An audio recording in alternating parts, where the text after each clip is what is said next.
Ellison and Neufeld for the tip.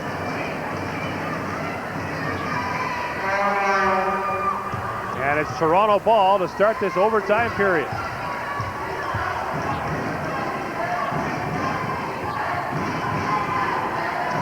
Still in their 2-3 zone, Manitoba. Liz Hart down to the corner for Laurel Johnson. Ellison off the glass, and it goes. What a great move. Justine Ellison has been absolutely astounding. She now has 34. And T.L. Johannesson hasn't been half bad either for the Manitoba Bisons. She's got 26. Marjorie Kelly in and out. And a quick catch for the Varsity Blues. A nerve-wracking time for players from both teams. Oh, and they're tired. They played 3 games, already. Ellison underneath makes. Great players in big games. Exactly. That's what you always hope. Coaches always hope your big players come to play in the big ones. We talked about Johannesson and Ellison off the top of the show, and they've dominated. Neufeld puts it up. It won't go. Toronto was hoping it was a travel. Instead, it's a foul. Laurel Johnson, that is her third. Well, last 2 times down, Toronto's been able to get the ball back inside, like early in the game. And Manitoba's got to really tighten that up. Vicky Neufeld having a tough time with the free throw. And that's been a problem for her team.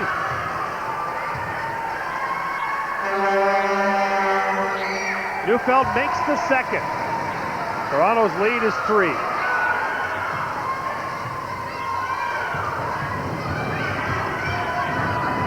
Liz Hart brings it up the floor quickly for Rachel Deamois. Ooh, they just barely got the ball over in time. Yeah, just in time. Laurel Johnson with it. Oh, great pass underneath for Ellison, but she traveled.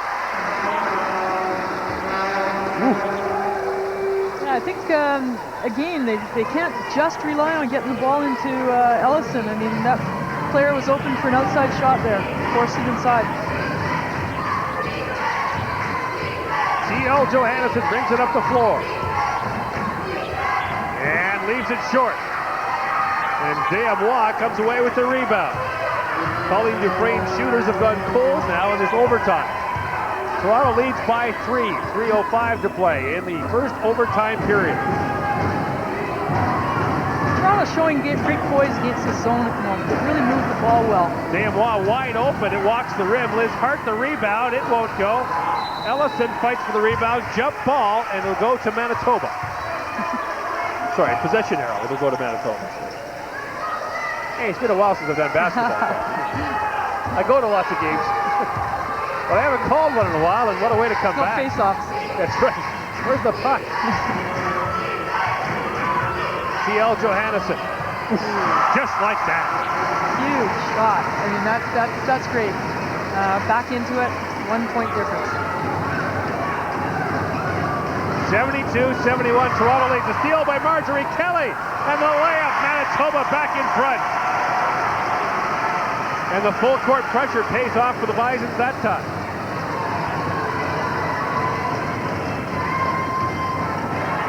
Yvonne Spaczynski, double team to get it to Ellison. Laurel Johnson trying to bounce it back in for Ellison off the leg of Vicky Neufeld. One of the problems Toronto's having against full court pressure is they're taking the ball at the sideline. And that time they got trapped in the backcourt and then again in the front court on the side. They're trying to keep the ball in the middle a little bit more. Rachel Deamois inbounds. Yvonne Spaczynski will look inside for Justine Ellison. This is Ellison. Double team, she has to kick it back out. And they save the over and back. Great play by Liz Hart. And now they reach in on Ellison, and we've got a foul called against Manitoba.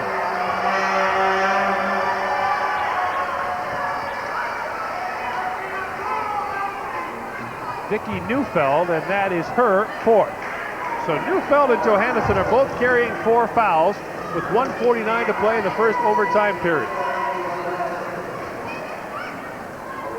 Justine Ellison will go to the line. If she can make them both, her team will be back in the lead. Justine Ellison, 77% this year.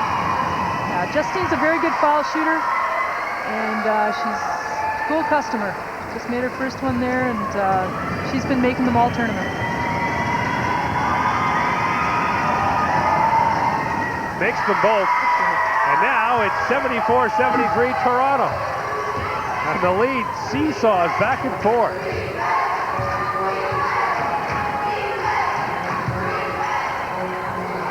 Vicky Neufeld, some tough work underneath.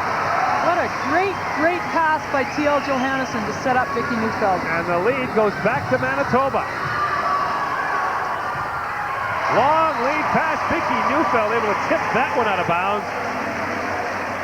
And Toronto will maintain possession. 23 seconds left on the shot clock.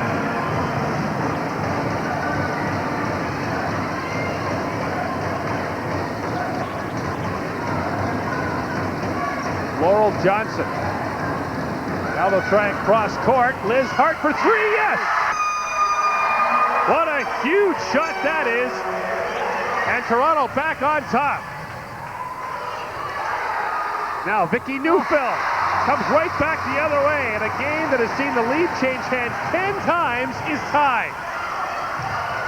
77-77 with under a minute to go. And you can see the exhaustion on the players' faces. Spachinski to Liz Hart. Back to Yvonne Spachinski.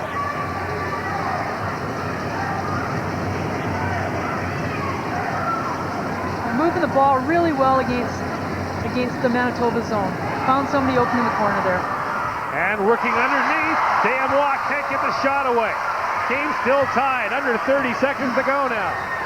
Marjorie Kelly's open, off the glass. Oh, yes! It just goes. Toronto wants timeout. And the Varsity Blues get it. 24.1 seconds left in the first overtime period.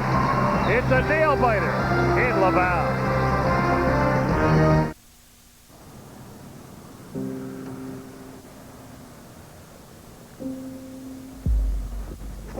Dad, you worked late. Oh, all night. You need any help? No. Good. I'm too tired.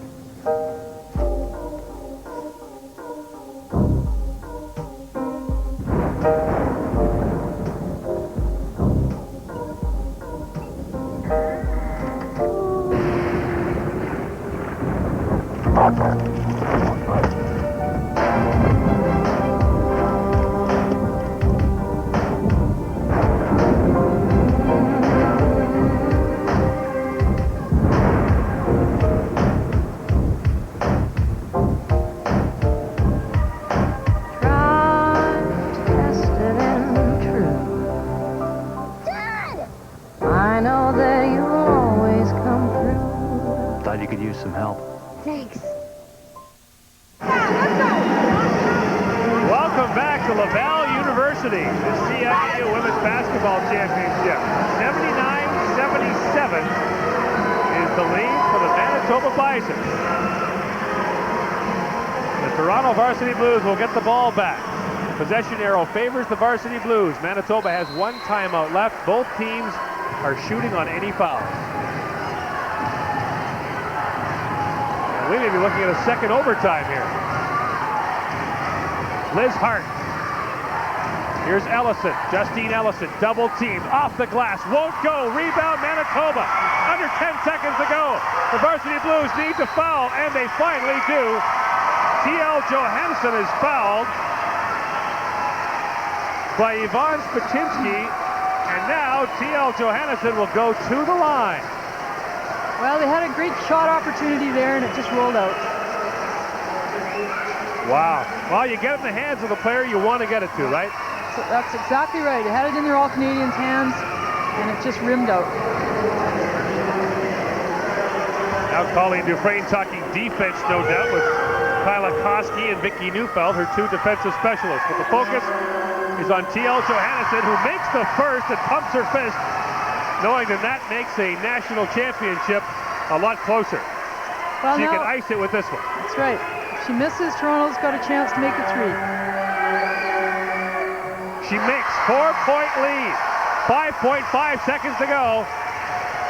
And Toronto must score quickly and then foul. The shot off the glass, and the Manitoba Bisons in overtime win the CIAU Women's Basketball Championship in a thriller over the Toronto Varsity Blues.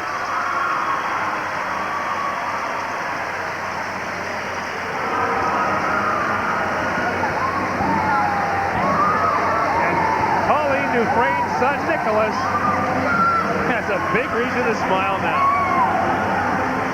This team trailed by 10 in the first 3 minutes of the game. The lead changed hands 11 times. But in the end, the Manitoba Bisons come away with the win, and they are the national champions for the first time since 1988.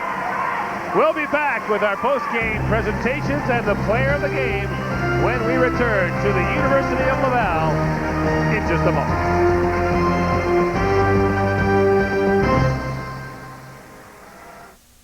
If you love great food, discover Maple Leaf Prime. It's great chicken every time. Grain-fed and uniquely prepared to meet Maple Leaf's highest standards. It's the best tasting and most tender chicken you can serve. And it's good value, too. That's why more and more families are serving Maple Leaf Prime brand chicken. It's always tender and always good. So it's no surprise that both these chefs insist on Maple Leaf. Maple Leaf Prime. Great chicken every time. McCain changed potatoes into crispy bite-sized taters. New McCain tasty taters. Bite-sized taters, crispy and golden brown on the outside. Crispy, so they lock in all that tender potato flavor you love. You'll love the crispy flavor in our bite-sized taters. New McCain tasty taters in crispy bite-sized tater flavors. Cheese, regular, or Cajun. Here'll be the flavor in our bite-sized taters. New McCain tasty taters, crispy flavor in a bite-sized tater. We make maple leaf wieners for Courtney, who will only eat Mr. Broccoli if he hasn't touched Mr. Gravy. We make maple leaf wieners for Tim, who says peas explode in his mouth. And for Caitlin, whose scrambled eggs must be shaped like little boats. Maple leaf wieners have a taste made especially for kids. For Kenny, who won't eat anything with sauce, and Jason, who won't eat anything without sauce, there will always be maple leaf. The CIAU Women's Basketball National Final, brought to you by Chevrolet. Tried, tested, and true. T.L. Johannesson with 29 points, including 2 clutch free throws at the end, is our Saxon player of the game. She's standing by with Teresa Herger. Thanks so much, TL. I wonder if you have anything left to talk to me right now. How does this feel to be the champion and also the player of the game? Player of the game aside, champions of the CIU, this has been a goal of ours since 2 years ago. Started with our make to the final last year. Continued on throughout the season. We had a couple ups and downs, but we came through big time today. It was a great team effort. Let's talk to about 5.5 seconds left to go in this overtime period. You're at the free throw line. What's going through your mind? Well, don't miss, for one thing. No, I just knew that, you know, it's a foul shot. It's all in your head. If I make these 2 foul shots, that's it. We got the crown. Tia, you guys got off to a little bit of a slow start, but it says an awful lot about this team that you came back and you never lost your composure. That's just Bison basketball for you. I mean, we have our little slump. We got to have it. But we come out strong second half, and we hung on, and we won the game. Well, last year you lost to your crosstown rivals, the Winnipeg Westmen. You watched them celebrate. Today you're celebrating. How sweet does it feel? This is one of the greatest accomplishments of my life. And for the Bisons and our team, I can't even put it into words. It's amazing. Well, congratulations to you and your teammates. You are 1996 Women's Basketball Champions, Tia. Thank you. Thank you. Thank you so much. We'll let you get back to the team. Well, a more thrilling final I have never seen in my life. Let's take you back to Gord Miller. Thanks very much, Teresa. Think back to 2 years ago. They beat the Winnipeg Westmen streak. Last year, they got to the final. Now they're the champions. For Kathy Shields and Teresa Hergert, I'm Gord Miller. Thanks for watching. Congratulations to the Manitoba Bisons, and so long from Laval. Underneath Paquette, but he went down to make the save. Good speed by Stefan Ustorf in his first game back after a shoulder injury kept him out the past few weeks in Washington.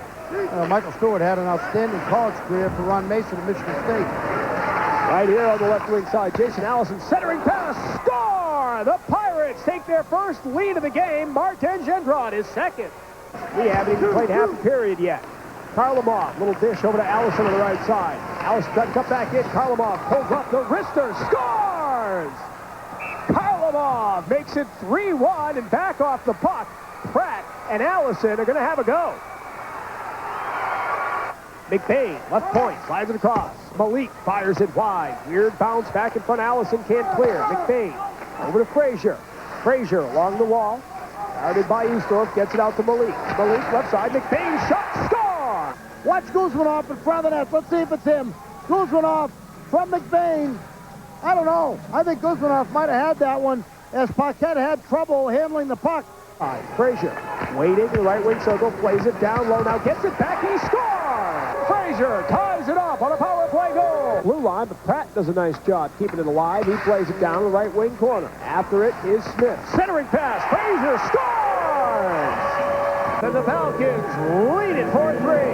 Maliko drifted up ahead to Ronan, the gentleman you mentioned moments ago, over the Pirates line, top of the slot, drop pass to Daniel, score! And the Falcons take a 2-goal lead.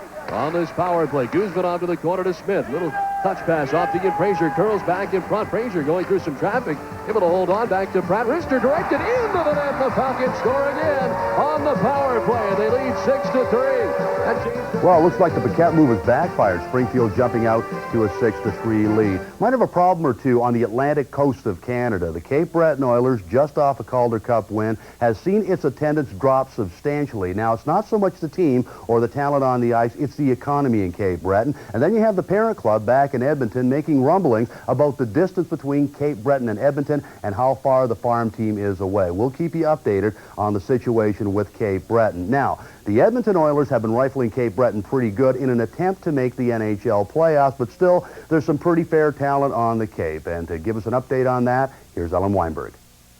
It's not very often that during the season you can find a head coach of a National Hockey League team and the head coach of their minor league affiliate in the same arena, especially when they reside on opposite ends of the country. Well, today must be my lucky day, because I caught up with Ron Lowe, the head coach of the Edmonton Oilers, and Lorne Molican, the head coach of their minor league affiliate. Where? In Cape Breton? No. In Edmonton? Nope. But in Boston, at the Fleet Center. Guys, welcome. Right now, you guys are both in similar playoff run situations. Lorne, you first. You guys, if the regular season ended today, you guys would be in the playoffs. Yes, we would, and we play against the St. John's Maple Leafs, a team that we've had some success against. But our division is very competitive, and right now, from last place to second place, there's 3 points separating, and St. John's is 6 points ahead. So it's very competitive out there. Ron, how have the players responded that you have called up? Well, DeVries has come up and played 4 or 5 games for us now, and he's played very well. Ralphie Internuvo got his first goal the other night, and so did Greg. Greg's played very physical for us and moved the puck a lot better than he did in training camp. He's come a long way this year. I think Ralphie's never had a chance for obvious reasons. He's 5'6½", but he has played very well. He's got blinding speed, and he's got great hands around the net. He scored 1 goal and had 2 breakaways against Patrick Waugh in his first game that we played him in. Didn't score, but had great chances. And in every game so far that he's played for us, he's had at least 1 glorious scoring chance. And he's got grit. He's a very tough little individual. I mean, he has no fear of anybody. And that's why the kid would like to end up playing in the National Hockey League. Ron, if Marco Tuomainen and Dennis Bonvie didn't get injured, were they 2 guys that you were looking to call up? Marco had been kind of on our mind all year. I think that he's a kid that came up and played for us last year down the stretch. Played 4 or 5 games for us in the National Hockey League and played pretty well. He played excellent defensive hockey. And like Lorne said, he'd been scoring down there and scoring pretty well. So, yeah, we were going to take a look at him, and that's the way breaks go, because it was funny because we did talk the day before about him and Dennis, and we get the call the next day that both of them are sidelined. Coaches, what I really wanted to know, I got to skate the other day with Lorne, but you guys are both ex-goalies, so you guys both put on the pads and I got on the ice. Which one of you would I be more likely to score on? Probably Ronnie, because he had a bigger 5-hole. Oh, I did too. It was huge. That was the easy spot. Promotional consideration for Rinkside provided by Ultra Wheel.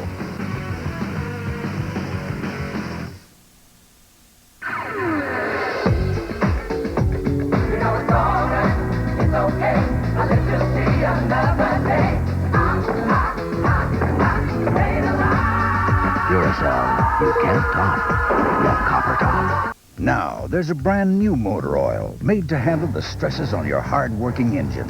4x4 from Quaker State. Off-road driving. Extreme temperatures. Especially towing and hauling. They all make your light truck or 4x4 work extra hard and could shorten its life.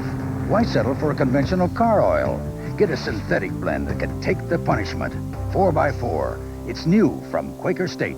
The intelligent oil for hard-working engines.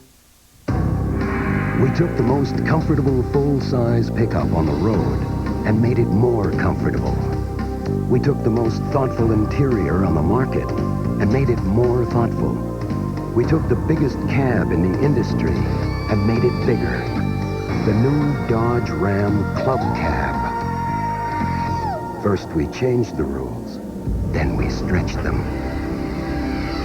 From Dodge, Canada's truck stop.